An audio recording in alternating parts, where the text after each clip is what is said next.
Hello friends, welcome back to the my new video guys and my YouTube channel guys. Today friend we are going to talk about guys Infinix phone setting guys, and today video title is Infinix phone clear data. How can we clear storage any app data in our Infinix phone device? Friends, you want to clear storage guys any app data. So how can we clear storage today guys? I will show you. I will tell you guys. So first of all, go and subscribe the channel guys. Click the bell icon, like the video. Friends, now let's see how can we clear storage any app data in Infinix mobile.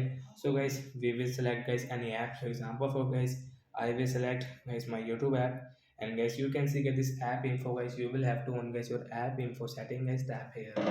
Then guys you can see guys your phone get the storage and caches guys, tap here. You want clear cache, you can clear cache. So friends, you can see clear storage guys, tap here to clear storage.